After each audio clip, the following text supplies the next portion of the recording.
विद्यार्थियों नमस्कार। आज के वीडियो में हम किसी दिए हुए वर्ग के अंतर्गत एक अर्धवृत्त की रचना करना सीखेंगे। देखिए ये निर्णय दिया हुआ है 6 सेंटीमीटर भुजा वाले वर्ग के अंतर्गत अर्धवृत्त की रचना करना। ये एक कोई वर्ग है, उसके अंदर एक अर्धवृत्त की रचना करनी है। बहुत महत्वपूर्ण रचना है, इसको ध्यान से देखिए। सबसे पहले हम एक वर्ग बनाएंगे दिया हुआ, जो इस तरह से है। देखिए 6 सेंटीमीटर भुजा है वर्ग की, तो हम 6 सेंटीमीटर की एक रेखा खींच लेंगे। ये हमने कोई रेखा खींच ली है, इसमें से 6 सेंटीमीटर हम रेखाखंड काट लेंगे इस तरह से। इसका नाम ए बी रख देते हैं और इसकी लंबाई 6 सेंटीमीटर है। अब इसके बी बिंदु पर हम एक समकोण बनाती हुई रेखा खींचेंगे ऊपर की ओर। देखिए समकोण बनाने की प्रक्रिया है ये। समान दूरी के चाप लगाए जाते हैं।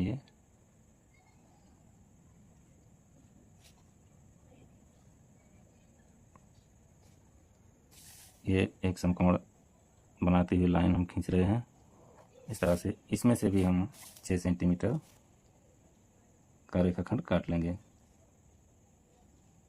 इस तरह से। ये हमने 6 सेंटीमीटर का रेखाखंड काट लिया है और 6 सेंटीमीटर का चाप यहाँ से भी लगा देंगे और 6 ही सेंटीमीटर का चाप एक यहाँ से लगा देंगे, तो हमारे वर्ग के चारों शीर्ष फिक्स हो जाएंगे। अब हम इस वर्ग को पूरा कर देते हैं।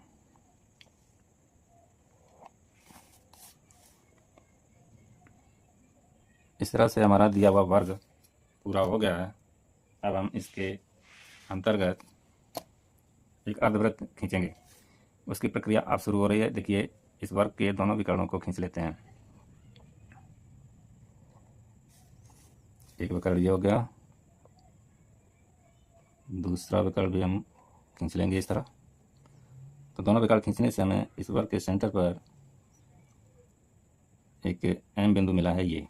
अब हम इस बिंदु पर इस रेखा से लंब डालेंगे। एम बिंदु पर डीसी रेखा से एम बिंदु पर लंब डालेंगे। तो लंब डालने की प्रक्रिया है ये कि इसकी आधे से अधिक दूरी लेकर के हम एक चाप लगा देंगे और इधर हमारा ये सेंटर है, वो भी सेंटर हो गया। दोनों को मिलाते हुए खींच देंगे तो ये डीसी रेखा पर लंब होगा इस तरह से। ये डीसी रेखा पर हमने एक लंब खींच लिया है जो केंद्र से होकर जा रहा है, केंद्र पर आके गिर रहा है इस वर्ग के सेंटर पर। अब हम क्या करेंगे, देखिए एसी रेखा जो है हमारी, इस पर एक अर्धवृत्त खींचेंगे एसी रेखा पर।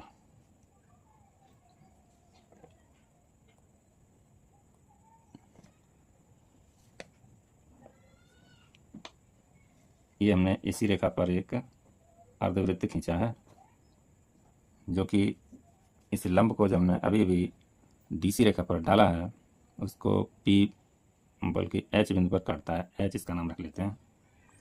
अब हम एच और ए को मिला देंगे। एच और ए इन दोनों को मिला देंगे इस तरह से।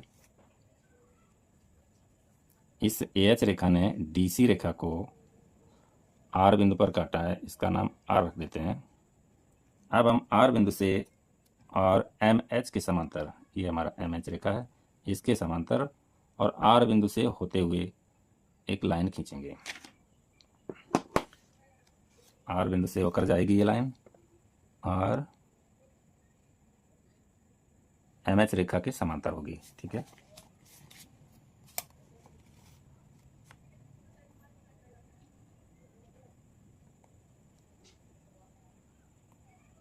समांतर रेखा खींचने का प्रोसेस देख रहे हैं आप। इस तरह से कोई समांतर रेखा खींचेंगे तो टेक्निकली शुद्ध भी समांतर होगी और विजुअली भी आपको शुद्ध ही दिखाई देगी। तो हमने एम एच रेखा के समांतर एक रेखा खींची है जो आर बिंदु से होकर जा रही है, आर बिंदु से रेखा खींची है और ये एस बिंदु पर आकर के एसी रेखा को काटती है।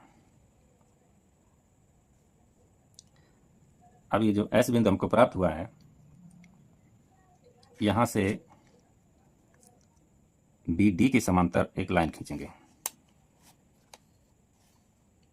एस बिंदु जो प्राप्त हुआ है, एस बिंदु से होते हुए और बी डी विकर्ण जो है वर्ग का, इसके समांतर एक रेखा खींचनी है।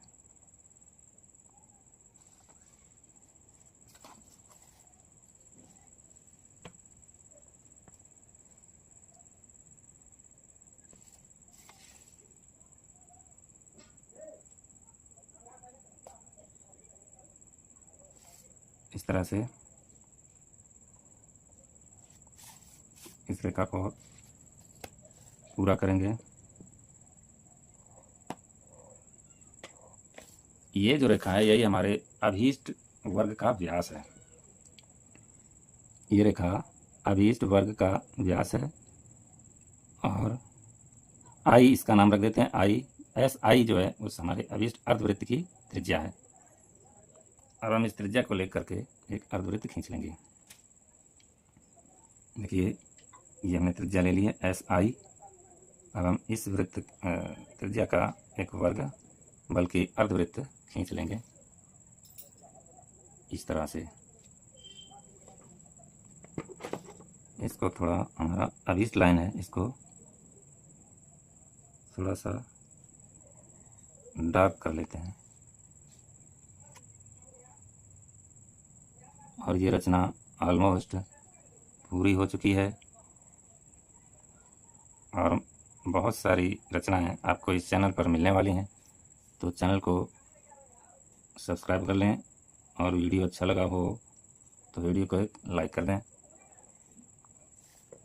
क्योंकि इस चैनल पर आगे भी बहुत सारी रचनाएं आपको मिलने वाली हैं। वीडियो देखने के लिए धन्यवाद और चैनल को सब्सक्राइब अवश्य कर लें और वीडियो को एक लाइक कर दें। धन्यवाद।